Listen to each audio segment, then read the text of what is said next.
প্রচন্ড গরমের মধ্যে, প্রচন্ড তাপদাহ দাবদাহের মধ্যে হঠাৎ করে যদি ঝুম বৃষ্টি নামে, তাহলে কেমন একটা শান্তি শান্তি লাগে না? ওয়েস্ট ইন্ডিজের বিপক্ষে বাংলাদেশ যে ওয়ানডে সিরিজ জিতলো, তাতে করে আমাদের সবার মধ্যে ওরকম একটা শান্তি শান্তি ব্যাপার এসেছে, একটা স্বস্তির ব্যাপার এসেছে। এবং সবচেয়ে বেশি করে সম্ভবত আমাদের ক্যাপ্টেন মেহেদী হাসান মিরাজের জন্য। ওয়ানডে ফরম্যাটটা একসময় বাংলাদেশের সবচেয়ে স্ট্রংগেস্ট ফরম্যাট ছিল।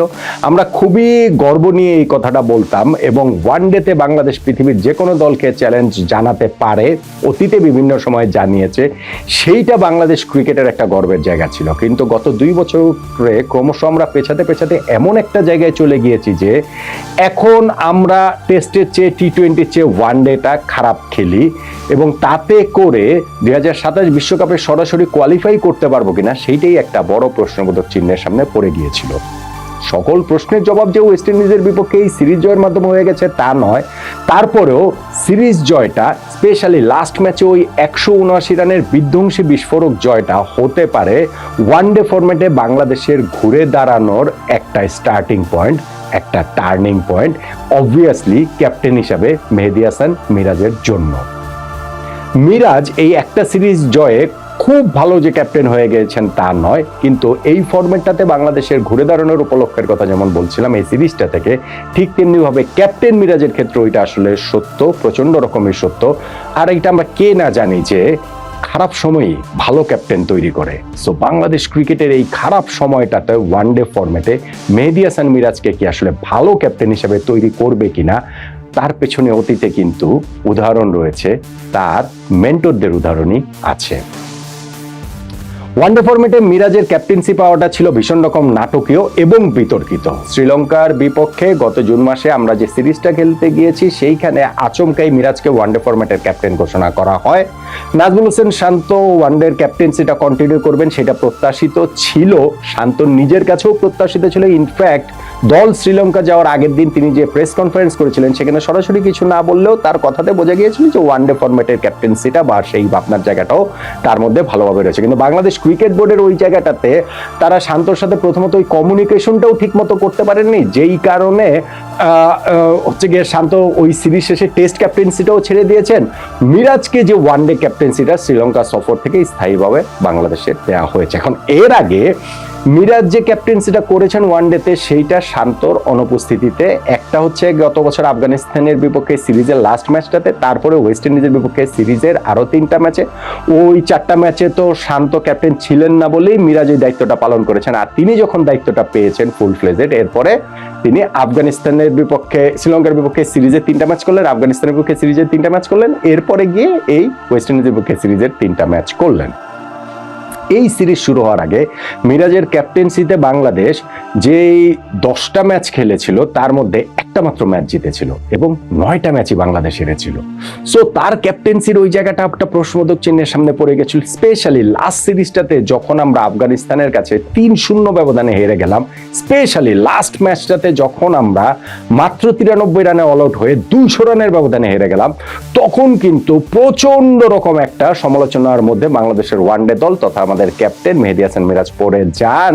ওয়েস্ট ইন্ডিজের বিপক্ষে সিরিজটা তাই খুব গুরুত্বপূর্ণ ছিল, এবং এইখানটাতেও সেকেন্ড ম্যাচে সুপার ওভারে নানান প্রশ্নবিদ্ধ সিদ্ধান্তের মাধ্যমে যখন আমরা হেরে গিয়েছিলাম, সেই অবস্থা থেকে লাস্ট ম্যাচে বাংলাদেশ যেরকম একটা বিস্ফোরক জয় পেল, এইটা নিঃসন্দেহে মিরাজের পায়ের নিচের মাটিটা শক্ত করবে বলেই আমরা আশা করতে পারি।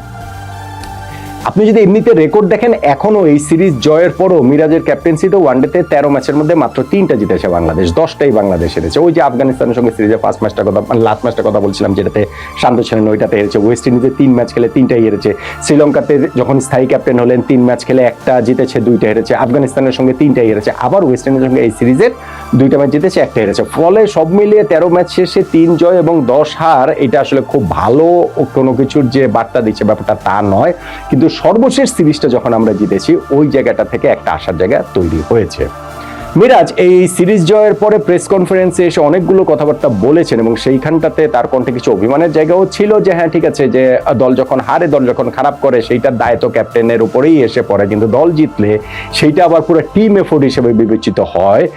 এইটা আসলে পারফর্মিং আর্টের নিয়ম, এইটা হচ্ছে গিয়ে ক্রিকেট ক্যাপ্টেনদের স্পেশাল, এটা ফুটবল ক্যাপ্টেনদের ক্ষেত্রে আপনি দেখবেন না, কিন্তু ক্রিকেট ক্যাপ্টেনদের ক্ষেত্রে এই রিয়েলিটিটা ফেস করতেই হয়। অনেক সময় হয় যে দল ভালো করলে সেই ক্যাপ্টেন ভালো হয়ে ওঠেন, হয়তো অত ভালো ক্যাপ্টেন্সি না করেও, আবার দল যদি খারাপ করে তাহলে খুব ভালো ক্যাপ্টেন্সি করার পরেও ক্যাপ্টেনকে কাঠগড়ায় দাঁড় করানো হয়। এখন এই বাস্তবতা তো এটা ক্রিকেটের বাস্তবতা, এটা মিরাজ কিভাবে অন্য বাস্তবতার সামনে আমাদেরকে দাঁড় করাবেন সেটা তো আর হয় না, সেটা হওয়ার কথা না। ফলে বাংলাদেশ টিমকে লিড করা, বাংলাদেশ টিমকে আবার সাফল্যের ধারায় নিয়ে আসাটা গুরুত্বপূর্ণ। মিরাজ যেমন বলছিলেন যে আমি যখন দায়িত্ব পাই তখনও আমরা র্যাঙ্কিং এর 10 নম্বরে ছিলাম, এখনো আমরা র্যাঙ্কিং এর 10 নম্বরে রয়েছি। তবে এটা নিয়ে সন্তুষ্ট হওয়ার কিছু নেই, কেননা 2027 বিশ্বকাপে সরাসরি কোয়ালিফাই করতে হলে আমাদের র্যাঙ্কিং এর 8-এর মধ্যে থাকতে হবে, আসলে বেসিক্যালি আমাদের 9-এর মধ্যে থাকতে হবে। এখন তো আমরা 10 নম্বরে আছি, সেখান থেকে আমরা 9-এর মধ্যে থাকলেই সেটা হবে। এবং যেহেতু আমাদের সামনের বছর অনেক সিরিজ রয়েছে, সেইখানটাতে আমাদের হোম সিরিজ আছে পাকিস্তানের বিপক্ষে, নিউজিল্যান্ডের বিপক্ষে, অস্ট্রেলিয়ার বিপক্ষে, ভারতের বিপক্ষে, অ্যাওয়ে সিরিজ আছে আমাদের আয়ারল্যান্ডের বিপক্ষে, জিম্বাবুয়ের বিপক্ষে, এবং অবভিয়াসলি আরো কিছু সিরিজ এই জায়গাটাতে বাংলাদেশ ক্রিকেট বোর্ড আয়োজন করবেন, যুক্ত করবেন আমাদের এই এফটিপির মধ্যে। ফলে মিরাজের সামনে কিন্তু সেই সুযোগটা রয়েছে ওয়ানডে টিমটা গুছিয়ে নেওয়ার এবং ওয়েস্ট ইন্ডিজের বিপক্ষে এই সিরিজ জয় থেকে সেই ঘুরে দাঁড়ানোটা শুরু করার। 2027 বিশ্বকাপ এখনো 2 বছর পরের হিসাব। মিরাজ সেটা বলেছেন যে অতদূর পর্যন্ত তিনি ভাবছেন না, ক্রিকেট বোর্ড তাকে 1 বছরের জন্য দায়িত্ব দিয়েছে, সেই পর্যন্তই তিনি ভাবছেন। এখন এই 1 বছর পর ক্যাপ্টেন চেঞ্জ করাটা আমরা কি আসলে এফোর্ড করতে পারি? আমরা আসলে এফোর্ড করতে পারি না। ধরেন হচ্ছে আমরা যদি আগামী জুন জুলাইতে গিয়ে আবার যদি ক্যাপ্টেন চেঞ্জ করি ওয়ার্ল্ড কাপের 1 বছর আগে, সেইটা বাংলাদেশ টিমের স্টেবিলিটির জন্য ভালো নয়। দ্যাট ডাজন্ট মিন যে টিম যদি খারাপ করে তাহলে ক্যাপ্টেন চেঞ্জ করা যাবে না, কিন্তু টিম ভালো করবে সেই প্রত্যাশার জায়গাটা আমরা করতে পারি এবং সেই ঘুরে দাঁড়ানোর শুরুটা এইখান থেকেই হতে পারে, ওয়েস্ট ইন্ডিজের বিপক্ষে সিরিজ থেকেই। আমি যেটা বলছিলাম, খারাপ সময় ভালো ক্যাপ্টেন তৈরি করে এবং এই জন্য মিরাজের পেছনে একটা খুব বড় উদাহরণ হিসেবে রয়েছেন মাশরাফি বিন মুর্তজা। মিরাজ কিন্তু এই ওয়েস্ট ইন্ডিজের পক্ষে সিরিজ জয়ের পরও প্রেস কনফারেন্সে তিনি নিজেই বলেছেন যে তাকে মাশরাফি এবং তামিম ইকবাল, বাংলাদেশের সফল 2 ক্যাপ্টেন, তারা বিভিন্ন রকম সাহায্য করেছেন, তাকে বিভিন্ন সাপোর্ট করেছেন, ফোন করে কথাবার্তা বলেছেন। এইসব সিচুয়েশনে যেহেতু তারা অনেকবারই পড়েছেন, ফলে কিভাবে এখান থেকে দলকে ঘুরে দাঁড়াতে সাহায্য করা যায়, পর্দার আড়ালে থেকে, নেপথ্যে থেকে ফেলো ক্যাপ্টেনের প্রতি, ফেলো কলিগের প্রতি তারা হচ্ছে সেই দায়িত্বটা মাশরাফি তামিমরা পালন করেছেন। আমি যেটা বলছিলাম ইন্সপিরেশনের জায়গা মাশরাফি, সেইটা আসলে কিভাবে দেখেন, আমরা যখন আফগানিস্তানের কাছে ওই সিরিজটা হেরে গেলাম, 3-0 হেরে গেলাম এবং আমাদের হিসাবটা এসে দাঁড়ালো আমরা টানা 4টা সিরিজ হেরেছি, সর্বশেষ 12টা ওয়ানডে ম্যাচের মধ্যে আমরা 11টা হেরেছি এবং মিরাজের ক্যাপ্টেন্সিরই ওরকম অবস্থা, ক্যাপ্টেন্সি রেকর্ডটা। তখন একটা আলোচনাতে আমি করেছিলাম যে বাংলাদেশের ওয়ানডে ক্রিকেটে গত 20 বছরের মধ্যে সেই 2004-5 সালের পর এত খারাপ অবস্থা বোধহয় আর হয়নি। পরে আবার আরেকটা ভিডিওতে সেটা একটু কারেক্ট করে দিয়েছিলাম যে না, 2014 সালে এই অবস্থা ছিল। 2014 সালের কোন সময়টা? 2014 সালের শুরুর অংশটা, যখন আমরা বছরের প্রথম 12টা ওয়ানডে ম্যাচ খেলে 12টাই হেরেছিলাম। আমাদের ক্যাপ্টেন ছিলেন মুশফিকুর রহিম, আমাদের 3 ফরম্যাটের ক্যাপ্টেন ইনফ্যাক্ট মুশফিকুর রহিম ওই সময়টাতে ছিলেন। ফলে আমি যেহেতু ওয়ানডের কথাটা বলছি, সেই বছর আমরা ওয়ানডে সিরিজে শ্রীলঙ্কার কাছে হেরেছি, এশিয়া কাপের সব ম্যাচ আমরা হেরেছি, ভারতের কাছে সিরিজের সব ম্যাচ হেরেছি, ওয়েস্ট ইন্ডিজের কাছে সিরিজের সব ম্যাচ হেরেছি, 12 ম্যাচ খেলে আমরা 12টাই হেরেছি। ফলে বাংলাদেশ ক্রিকেট বোর্ডের একটা সিদ্ধান্ত নিতেই হতো এবং সেই সিদ্ধান্তে তারা ক্যাপ্টেন্সিটা স্প্লিট করে দেন এবং মাশরাফি বিন মুর্তজাকে ওয়ানডে টি20 ক্যাপ্টেন তারা করে দেন। প্রথমত ওয়ানডে টি20টা আরেকটু পরে হয়েছে। ওই ওয়ানডে ক্যাপ্টেন্সি মাশরাফি নেয়ার পর জিম্বাবুয়ের সঙ্গে যে প্রথম সিরিজটা খেলেছিল সেইখানে 5 ম্যাচের 5টাই বাংলাদেশ জিতেছিল। হ্যাঁ, ঘরের মাটিতে খেলা, হ্যাঁ জিম্বাবুয়ের বিপক্ষে খেলা, কিন্তু যেই দলটা এর আগে বছরে 12টা ওয়ানডের 12টাই হেরেছিল, তাদের জন্য 5 ওয়ানডের 5টা জেতাই কিন্তু বিরাট বড় ঘটনা ছিল। ওইটা ছিল বাংলাদেশ ক্রিকেটের একটা ঘুরে দাঁড়ানোর জায়গা। আমাদের ক্রিকেটের আপনি বলতে পারেন যে সবচেয়ে স্বর্ণ সময়ের শুরুটা হয়েছিল ঠিক ওই সময়টা থেকে, কেননা তারপরেই ওই জিম্বাবুয়ের সঙ্গে সিরিজটা ছিল কত 2014 নভেম্বরে, তারপরে তো 2015 শুরুতেই ফেব্রুয়ারি থেকে আমরা শুরু করলাম হচ্ছে ওয়ার্ল্ড কাপ খেলা এবং সেই ওয়ার্ল্ড কাপে বাংলাদেশ হচ্ছে কোয়ার্টার ফাইনালে খেলে ফেললো। ওয়ার্ল্ড কাপের পর আমরা ভারতের বিপক্ষে সিরিজ জিতেছি, পাকিস্তানের বিপক্ষে সিরিজ জিতেছি, সাউথ আফ্রিকার বিপক্ষে সিরিজ জিতেছি। এরপরে আমরা বছর 2 পরে 2017 চ্যাম্পিয়ন্স ট্রফিতে আমরা সেমিফাইনালে খেলেছি, ফলে ওই যে আমাদের একটা স্বর্ণ সময় ক্রিকেটের শুরুটা কিন্তু হয়েছিল ওই সময়টা থেকে, যখন মাশরাফিকে ক্যাপ্টেন্সিটা দেওয়া হয় এবং কোন প্রেক্ষাপটে দেওয়া হয়, তার আগের 12 ওয়ানডের মধ্যে 12টা হারার প্রেক্ষাপটে দেয়া হয়েছিল। তো ওই প্রচন্ড বাজে সময়টা কি প্রচন্ড ভালো ক্যাপ্টেন তৈরি করে দিয়েছে না মাশরাফির মধ্যে। সো মিরাজের সামনেও কিন্তু সেই সুযোগটা রয়েছে, তিনি খারাপ সময়ের ভেতর দিয়ে গিয়েছেন। আমরা আশা করছি যে এটা শেষ হয়ে গেছে বাংলাদেশ টিমের জন্য।